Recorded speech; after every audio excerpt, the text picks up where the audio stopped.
Student number 1 will submit the writing of a summary for assignment 6.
Student number 2 will be preparing the table of contents. I have provided 2 examples in this tutorial.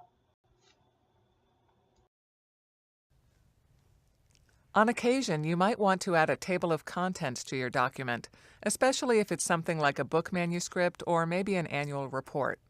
Not surprisingly, Microsoft Word has some built-in functions to make this pretty easy. Essentially, there are 2 steps. First, you have to mark the entries for your table of contents, then choose your format and build the table of contents. So let's start by marking our entries. The easiest way to do this is to use the built-in headline styles. Just select the text for your heading, and in the Home tab, choose one of the options in the Styles group over toward the right. So for example, if the heading you selected is at the beginning of a main section, like a chapter title, you might choose Heading 1. But if it's part of a subsection within the document, you might choose Heading 2 or Heading 3.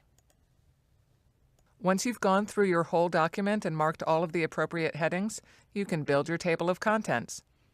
Just place your cursor in the document where you'd like the table of contents to go. That's usually going to be the first or second page. Then go up to the top navigation and click on the tab for References. Here on the left, you'll see the option for the Table of Contents group. If you click to open the pull-down menu, you can choose from the built-in style templates. If you don't like what you see, you can also click on Insert Table of Contents down here at the bottom, and you'll get a dialog box that lets you choose a lot of different options, like whether to show the page numbers and what formatting style you like. But I'm happy with what the software already has to offer, so I'm just going to cancel out of this and go back to my list of built-ins. Let's choose option 2. Word does the hard part by building the table using the entries that you flagged. Here you can see all our major section headings and subsections are included. If you end up going back into your document and adding some more headings or deleting ones you've already flagged, you can always update your table of contents. I'm going to go mark 2 more subheadings in my document.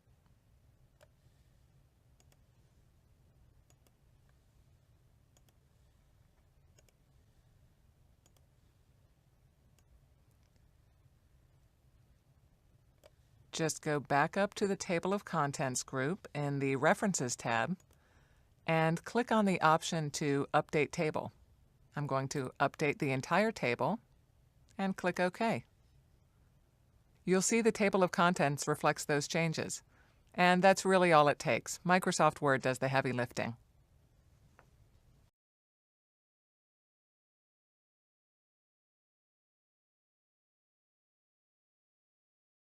We're in Microsoft Word 2013. I'm going to show you how to insert an automatic table of contents. A manual table of contents is where you would just go to References, Table of Contents, and then you would click on the manual table, and then you would go in and fill in that information. under the table of contents. We're going to do an automatic one this time. So we're going to go ahead and click at the top here, make sure we get our arrangement the right way, click on references. Now I already have a paper here that I wrote for a school project a while back, so that's all ready to go. So now I'm going to go ahead and add a table of contents to that. So first thing I want to do is scroll down to the different headings, highlight those headings that we want to make into a chapter, and then click on heading 1. We can also make sure that that goes back to being centered as well. And we can click here and click heading 2. And again, click the center. So we can make these other ones all heading 2s as well, because they are not main areas, they are sort of sub areas. Now if we go down here to this area here is another main area, so we'll make that heading 1. And we'll just do a couple of more things here. We'll do this one as a heading 2, and this one as well. Okay, now we're ready to create our table of contents. It's not the entire paper, but it gives you an idea of what's going on. So we'll go ahead and click on References, Table of Contents, Automatic Table, and you can choose either 1 or 2. And now we can see it automatically found the page numbers. It grabbed the headings and the subheadings as well and put them in the correct order. So if we want, we can edit what we have here at the top or any of these other lines as well. All you have to do is just go down and edit down here, and then it will edit it up here. So this made the ones that were heading 1s to be the main headings and heading 2s to be the subheadings. You can also do the same thing with headings 3 as well to make it a sub to the heading 2s. So that's creating a table of contents and how you insert that in the different heading styles in Microsoft Word 2013. The assembly of the final paper is due 1 week after the submission and grading of the summary and table of contents, which is due April 5th. So this part of the paper is due April 12th. It must include the organization of the title page, table of contents, the summary, the introduction with the purpose statement, and closing with the PICO question designed for the report, the literature review, the conclusion, and the references. The organization of this paper should follow the APA format, and a template is provided.